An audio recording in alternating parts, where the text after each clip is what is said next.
tuke gundi. Akola ki? Hello?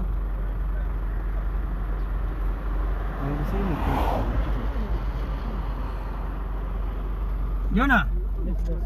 Jona kwata.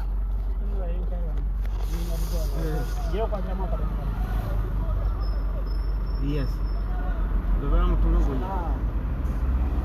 Baba mtulogo.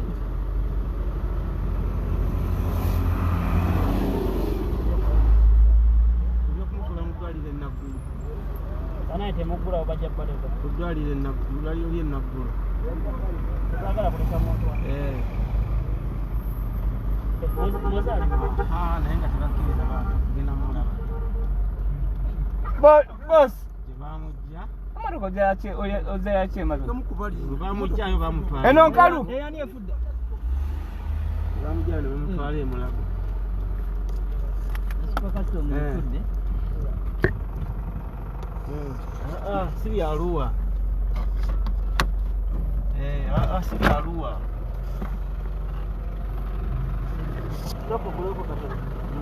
Bannange nja kuleka omuntu kitatta nja kuleka omuntu.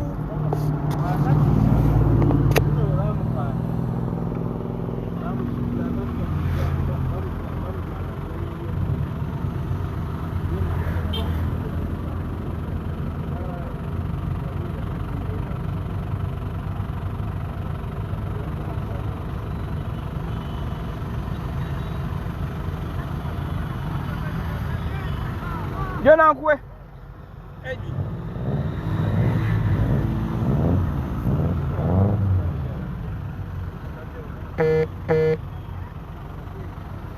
Bamwise Edi Mutwe. Wali ku gaadi nnyo. Teri kuzikiza.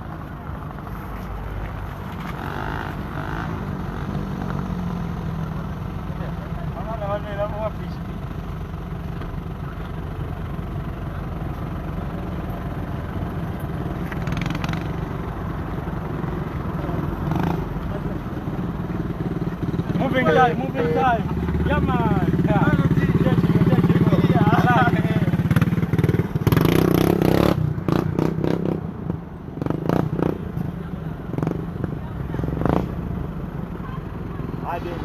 Jona.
tula gyovuga bwe tokugula mmotoka. Bano be basiru kati babisana kinange. Babisana lwaki nange.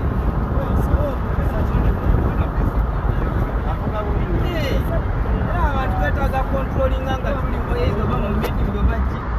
Abatulekenga emmotoka gye balaba nti yamma.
bwetyo bweri mu kibuga Iganga.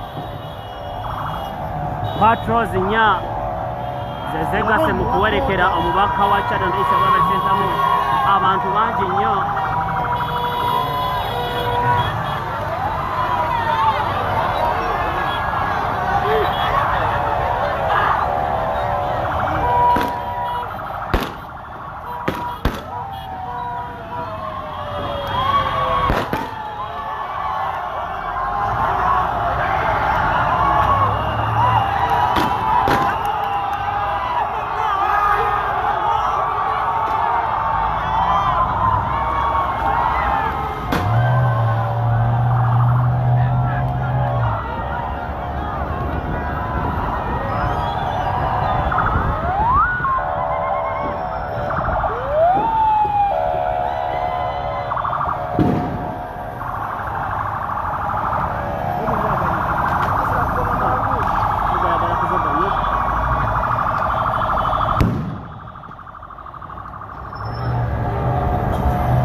Iganga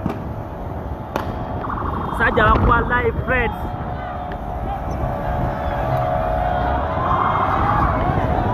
abasajja bakuba live threats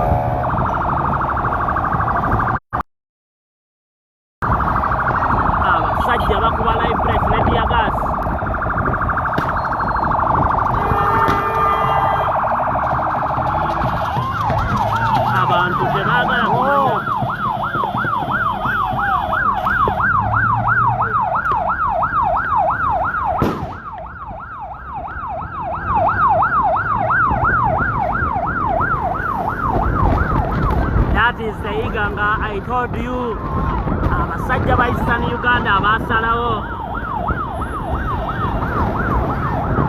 Oh my God, Pao Atarikaba ye Martin Okos Ochola abasajja bakabanga General Kale Kayihura. Okos Ochola musajja wabikorwa tabeera nnyo mu mawulire. Kayihura buli dakiika yayogeranga. My God. Oh, you can't believe. Kyagulanyi tanaba kuba nti ateekako embeera naye abantu olw'omukwano gwe balina tekibakubya enkya n'eggulo.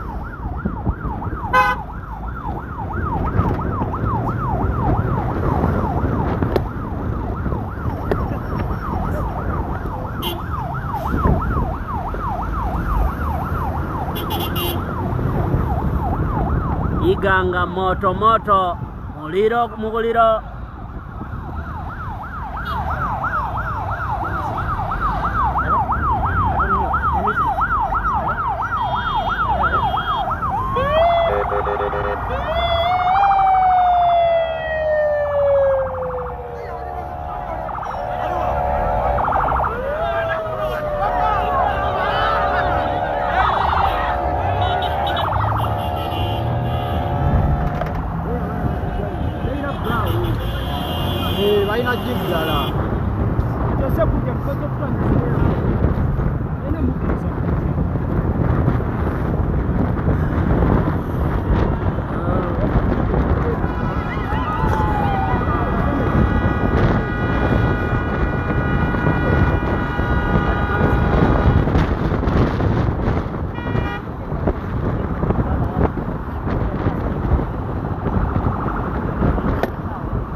Tugoberera ku Ghetto TV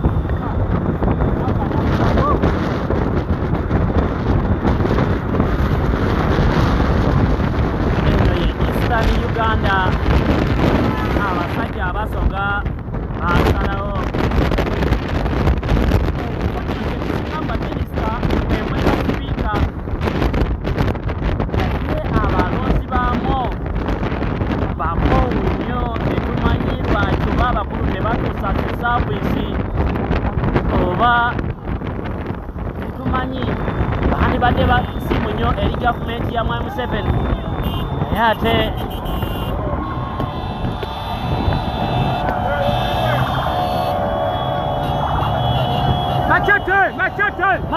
Machete temukiriza kasajja ako temukiriza motoka eyo musigale kuno Machete musigale kwa yambule patulo musigale ku patulo temukiriza patulo kujja bali bawo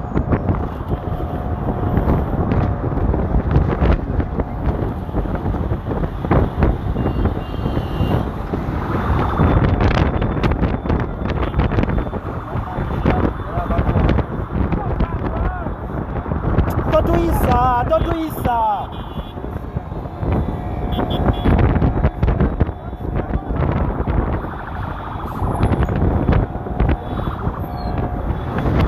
Polisi marekane maaso. You can't imagine just a break. Mudakiika omupoliisi akuba essasi mu bbanga nga talina nsonga ya simba. Kasita balaba abantu babiri basatu tebaagala muntu alindirira mukulu Kyagulanyi at least bakukuba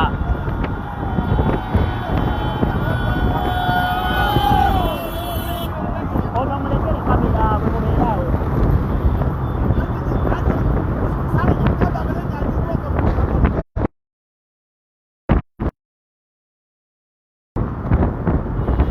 mabega kabanga za polisi ziweze 3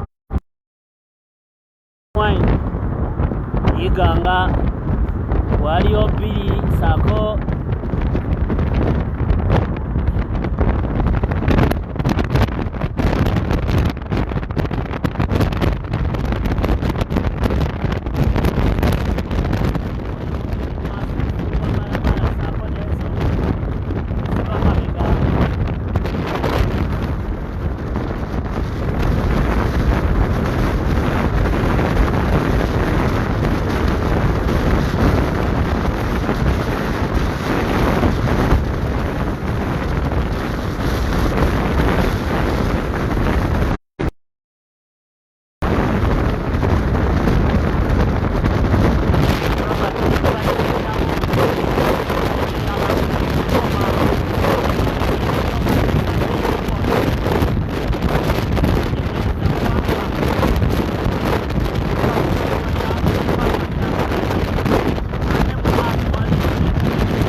services zebaweereza mu nsi ezo baagala kuzireetako ewaabwe waka. Mwana gwange Mariam Patra yaŋŋamba nze ndi mukugu nnyo naye kinuma kukolera mu basajja bamagulumeera abatatuwa bitiibwa nga tubawa saavisi zaffe.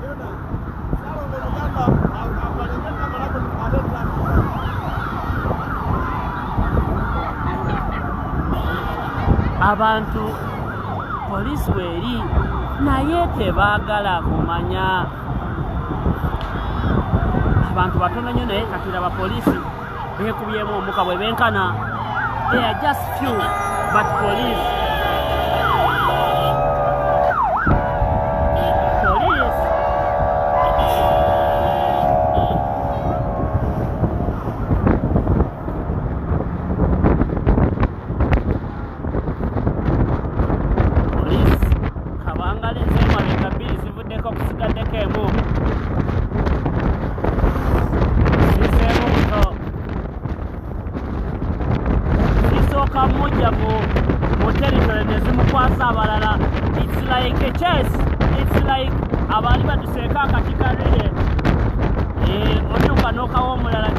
bamugabana nambeshe buhali mu bitunde by'embale abasajja beeyo bamukute ne bamukasuka mu bitundu by'Iganga kati ab'Iganga bamukutemu katulabe gye bamukomya bali ku kali ke twaddukanga bajja twagiyitanga rile oba emisinde egyakati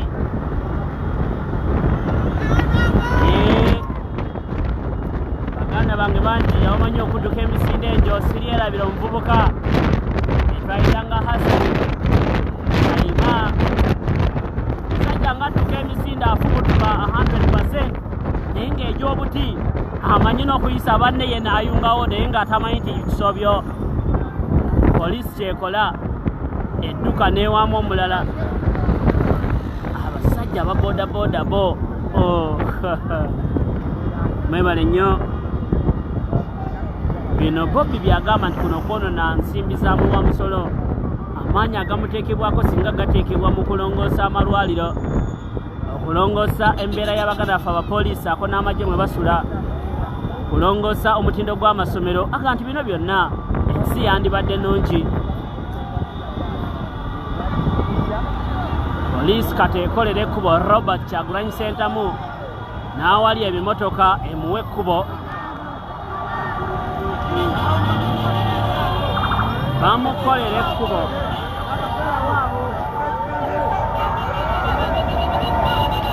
bamukolera ekkubo simanyi oba bino binyiiza bisanyusa abali mu bukulembeze. This be the tactic of handling Robert Kyagulanyi Ssentamu obalaba bakuta emigemera wala abasajja bakuta emigemera wala Robert bamuyisaamu nga mukungu temubisanya mubeere wali bamutwala nga mukungu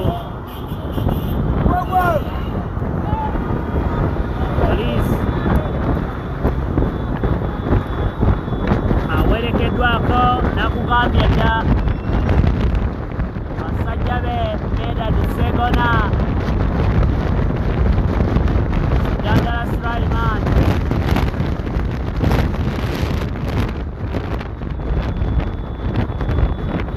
Nyeko Derek bubona babaka baagala bubaka ate abalala gye bali abalala bannamateeka abawagizi be bangi gambye alina konvoyi namba controlling embeera ya poliisi weebadde eyagala okusalirako emmotoka ye kabangala ey'omu maaso eyimiridde kirabika etuuse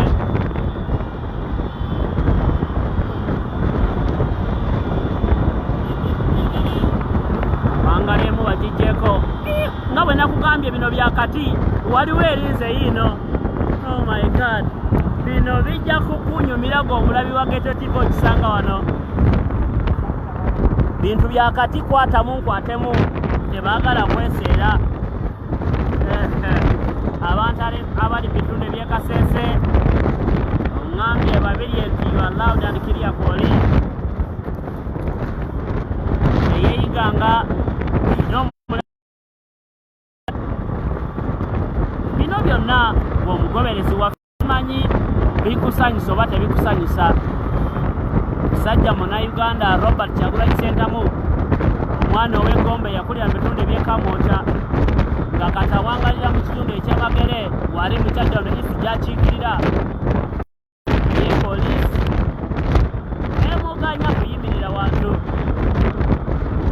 Bobby yagamba akyayimba sunda sunda mpaka wansi yali mikwano gya poliisi ako n'abali mu bukulembeze nga bamuyita ku lufulu n'abakuba emiziki n'abayimbira sunda n'abayimbira mbada naye olunaku lwe yatandika okugamba nti obululu tebutwawula Uganda zuukuka freedom abasajja bamulabanga omubbi w'akasimu oba omulabe waabwe agamba nti Bannayuganda ekitegeeza tebalina kumanya bino ebigambo bya Robert Kyagulanyi Ssentamu agamba kimwewunyisa lwaki abakulembeze bamwagaliranga nnyo mu biseera biri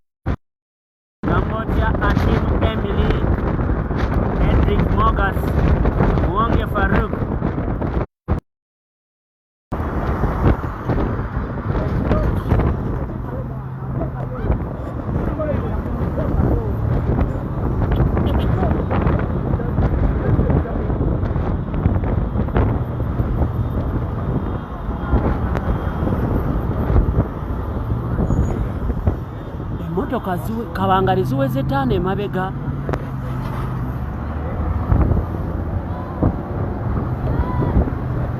ziweze 5 emabega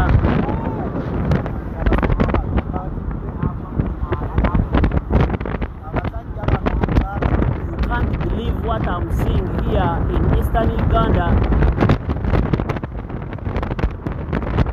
5 police patrols escorting the Robert Kyagulanyi Ssentamu, Bob Wine, a ghetto gladiator. Martin Ochola yagamba nti Robert wali yeetaaga obukuumi bw'amanyi ne bw'atamanyi tetumanyi oba bwe buno.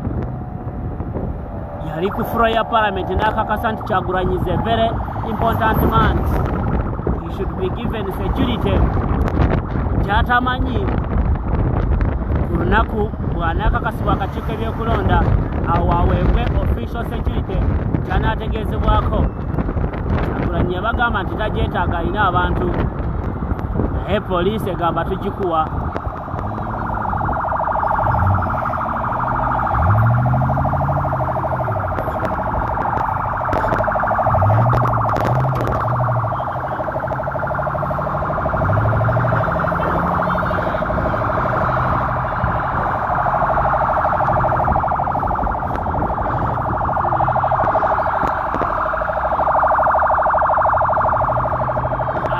Bawadde emmotoka ya Kyagulanyi obukuumi.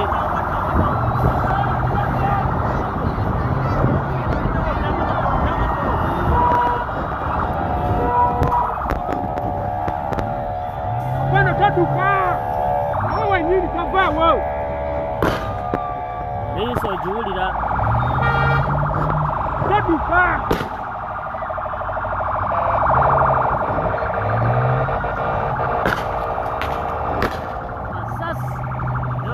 live threats and tear gas.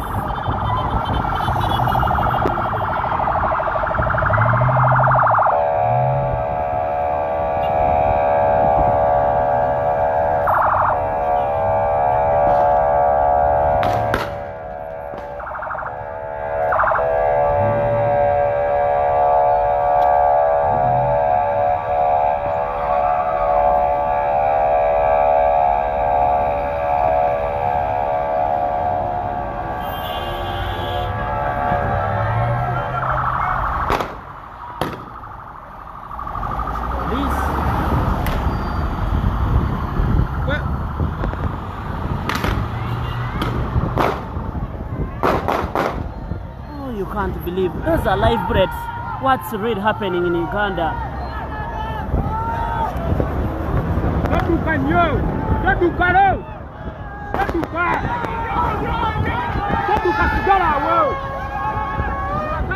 You can't believe abantu bali just kulaba ku mubaka wa Channel East presidential hopeful Robert Kyagulanyi Ssentamu naye abasajja banyiivu. Thank God that we have not got any serious injury on this convoy, but behind there the innocent Ugandans have been injured in different angles. Kabanga 3 kati ze ziri mu maaso.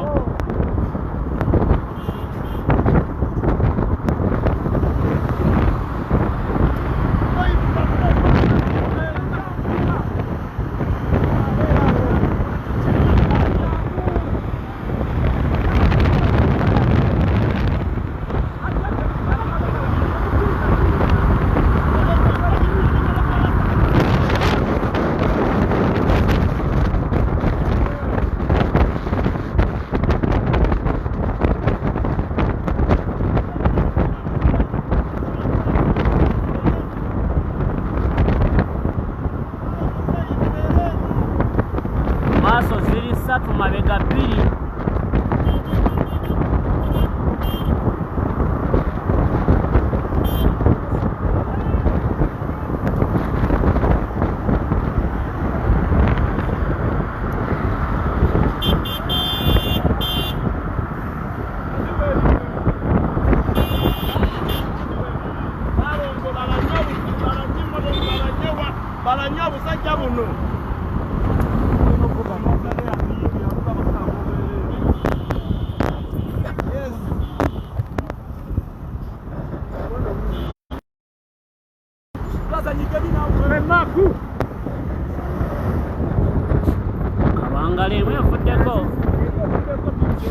Kabanga lemwe evuddeko 2 zikomyewo.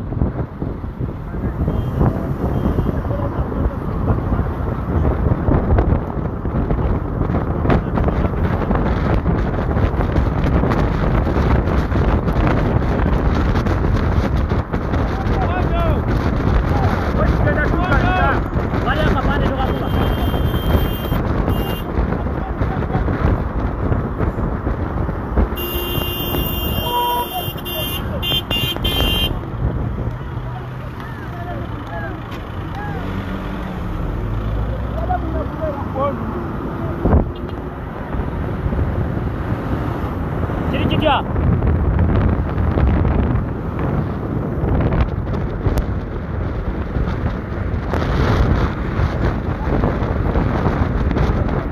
Bili zivuddeko, zigaddeko, bili mu maaso n'emabega.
Okay, defensive.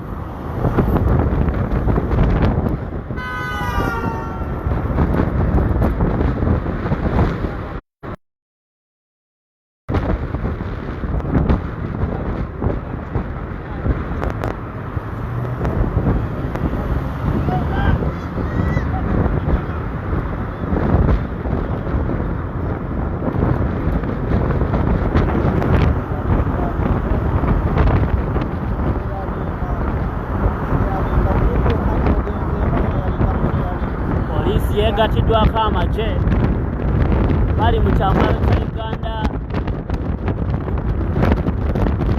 People's Defence Force. Abantu bangi bangi maaso kabangalizeyo kujja polisi maaso cheko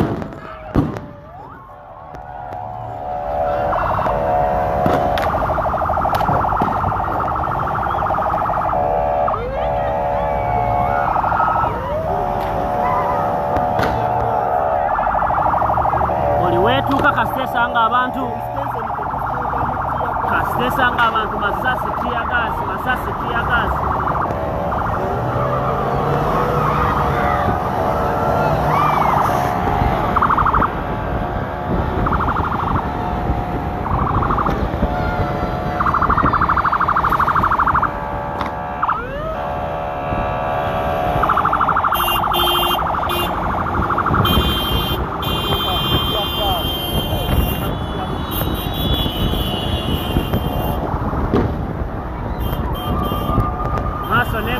Maso Nemavega police.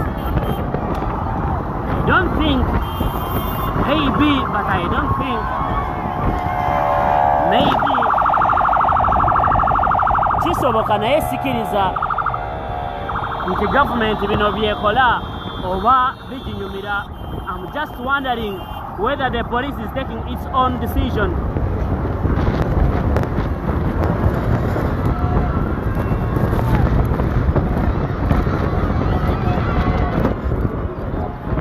Simanyi oba government kino kyeyagala oba poliisi ekola kyayo. Mu maaso ebyokwerinda byeyongeddwako zibadde 2 kati ziweze 3.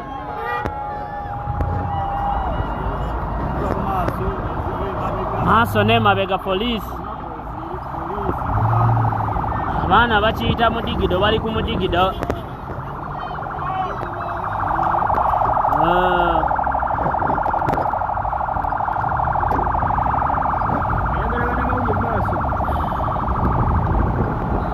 Okay.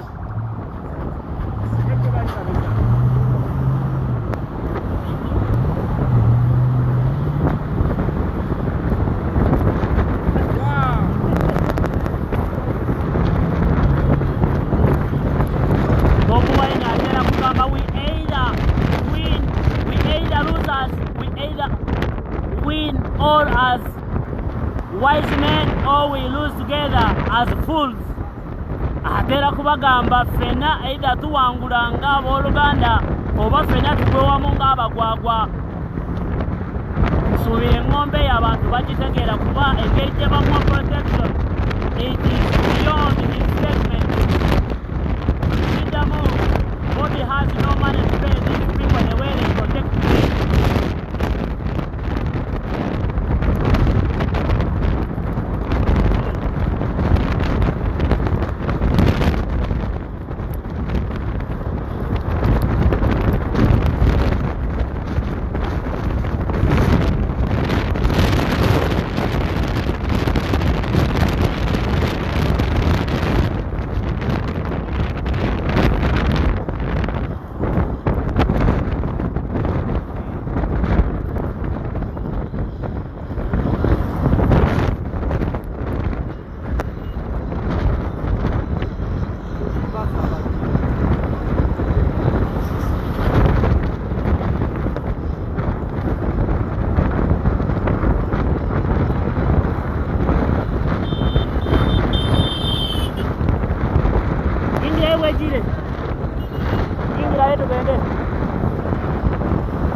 wano amagye ge gakutemu abasajja bagaba n'akeeso wano amagye kati ge gali mu kintu newankubadde bali ku Uganda Police Patrol bagaba na rolls kati amagye gegalumba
Jinja erekawo obujulizi byayiseewo ya gasi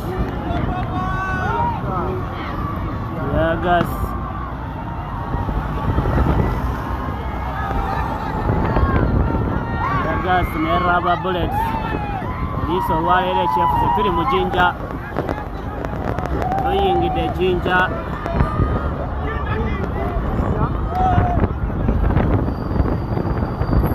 Nakugambye abatera okufuna obuzibu be bantu abatalina kye bamanyi.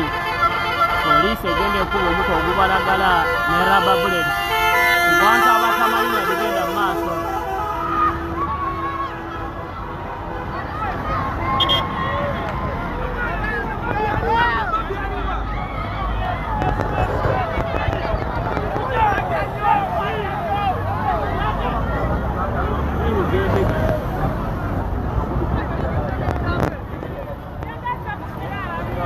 Oh my God, Jinja is sour. I'm wondering if we could have